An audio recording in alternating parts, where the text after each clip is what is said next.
الحمد للہ الذی تجری بامرہ المقادیر۔ اعوذ باللہ من الشیطان الرجیم۔ میرے نہایت واجب القدر معزز سامعین ناظرین، السلام علیکم ورحمۃ اللہ وبرکاتہ۔ میں ہوں آپ کا بھائی حافظ محمد اقبال اور اس وقت موجود ہوں الحرمین قرآن کمپلیکس محلہ فیض آباد گجرخان۔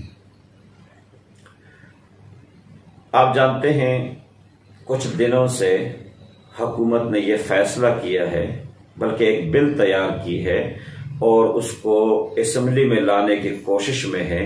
سب سے پہلے آپ اس بل کے نقاط کو ملاحظہ کیجیے۔ اس بل کا پہلا نقطہ یہ ہے کہ 18 سال سے کم عمر کے بچے بچیاں اسلام قبول نہیں کر سکیں گے۔ یہ مطلق پابندی ہے، بغیر رعایت کے، بغیر قید کے اور بغیر کسی تحدید کے۔ اور دوسرا اہم نقطہ یہ ہے کہ 18 سال سے زائد عمر کا کوئی بھی آدمی اس مذہب تبدیل کرے گا، اسلام قبول کرے گا تو اس کو پہلے عدالت میں درخواست دینی ہوگی اور 90 دن تک اس کو مہلت دی جائے گی کہ وہ تقابل ادیان کے حوالے سے مطالعہ کرے۔ 90 دن کے بعد اگر وہ مذہب کو تبدیل کرتا ہے یا اسلام کو قبول کرتا ہے تو ٹھیک ہے، اور اگر وہ انکار کر جاتا ہے، مکر جاتا ہے، تو جن لوگوں نے ان کو دعوت دی ہو اور مذہب کی تبدیلی پر قائل کیا ہو تو ان لوگوں کے خلاف کارروائی ہوگی، وہ جیل میں جائیں گے، جرمانہ بھی ہوگا اور سزا بھی ہوگی۔ یہ غیر فطری بل، غیر منصفانہ بل اور غیر اسلامی بل ہے۔ دنیا میں کسی بھی ملک کے اندر اسی طرح کوئی پابندی نہیں ہے۔ ہر آدمی آزاد ہے مذہب کی تبدیلی میں، چاہے کوئی عیسائی بنے، چاہے کوئی یہودی بنے اور چاہے کوئی مسلمان بنے۔ افسوس کی بات یہ ہے، حیرت کی بات یہ ہے، تعجب کی بات یہ ہے کہ یہ بل اس ملک میں پاس کیا جا رہا ہے جس ملک کی بنیاد میں لا الہ الا اللہ کا خون ہے۔ لاکھوں لوگوں نے خون اس لیے دیا تھا کہ اس ملک کا مطلب لا الہ الا اللہ ہوگا اور یہاں اسلامی قانون نافذ ہوگا۔ اور آج اس اسمبلی میں یہ بل لایا جا رہا ہے جس کے ماتھے پہ لکھا ہوا ہے بڑا لا الہ الا اللہ محمد رسول اللہ۔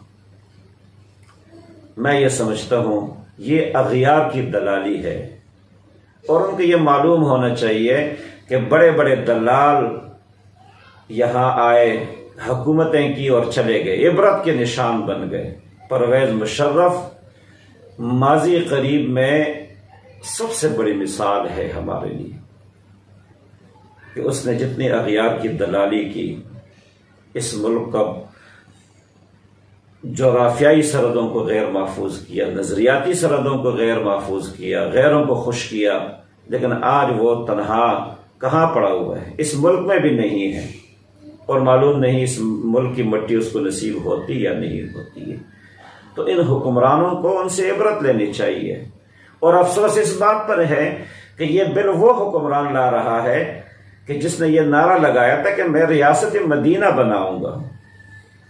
کوئی اس سے پوچھے اور کوئی ان سے سوال کرے کہ ریاست مدینہ میں تو ایسے کوئی قانون نہیں تھا، وہاں تو آزادی تھی۔ میرے ذہن میں ایک طویل فہرست ہے صحابہ کا کہ جنہوں نے کم عمر میں اسلام کو قبول کیا۔ مدینہ کی ریاست میں، ریاست مدینہ میں تو اس چیز کی کوئی پابندی نہیں تھی، اور آپ اس ملک میں اور اس ملک کے اسمبلی میں یہ بل لاتے ہیں کہ جس کے ماتھے پہ لا الہ الا اللہ لکھا ہوا ہے اور جس کی بنیاد میں لاکھوں شہداء کا خون ہے۔ اور شاید یہ ہماری احساسی کمتری ہے۔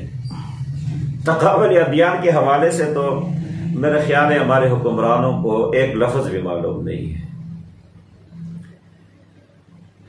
تقابل ادیان کے حوالے سے اگر دیکھا جائے، سوچا جائے تو اسلام وہ مذہب ہے جس کی بنیاد ماننے پر ہے۔ کبھی آپ نے سوچا اس نقطے پر؟ ویسے بے شمار نقاط ہیں، میں چھوٹا سا نقطہ آپ کو سمجھانا چاہتا ہوں کہ اسلام کی بنیاد کس پر ہے؟ یہ ماننے پر ہے۔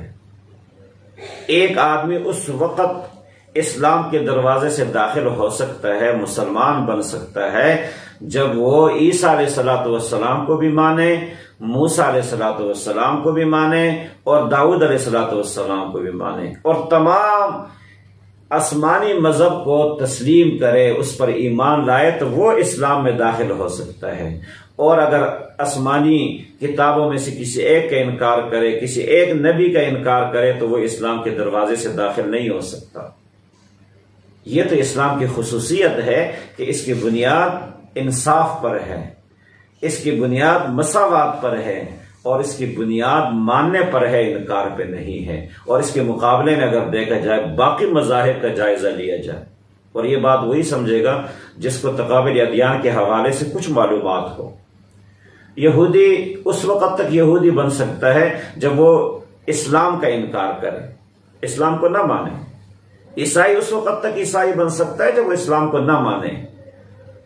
ان مذاہب کی بنیاد بھی انکار پر ہے، عدم مساوات پر ہے، تشدد پر ہے، انکار پر ہے، اور اس کے باوجود اسلام کے ماننے والے اتنے احساس کمتری کے شکار ہو گئے کہ اپنے ملک میں اور بلا وجہ ایسے بل لاتے ہیں کہ جس سے ایک تو لوگوں میں، قوم میں انتشار پیدا ہوگا، معاشرے میں فساد اور اسی طرح بد امنی میں اضافہ ہوگا، اور تیسری بات یہ ہے کہ پاکستان کے مسلمان اس بل کو تسلیم بھی نہیں کریں گے۔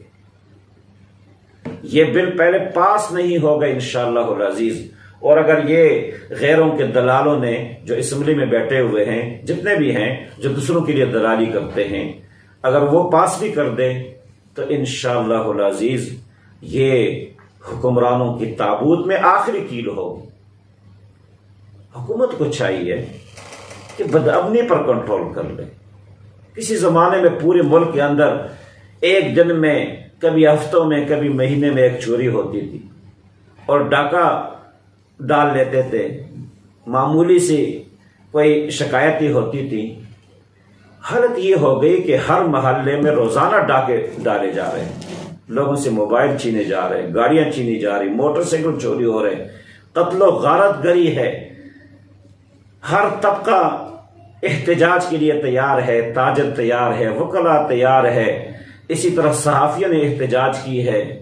علماء تو نہیں کرتے بیچارے، انہوں نے احتجاج کسی ظلم کے خلاف نہیں بول رہے، بڑی مہربانی ان لوگوں کی، لیکن باقی سارے طبقے بے چین ہے، مشتعل ہیں۔ ایسے موقع پہ حکومت کو چاہیے کہ مہنگائی کو کنٹرول کرے، بدامنی کو کنٹرول کرے، بجائے اس کے کہ ایسے بل اسمبلی میں لائے جس سے انتشار زیادہ ہو۔ اللہ ہم سب کو عمل کرنے کی توفیق عطا فرمائے۔ جزاکم اللہ خیرا، احسن الجزاء۔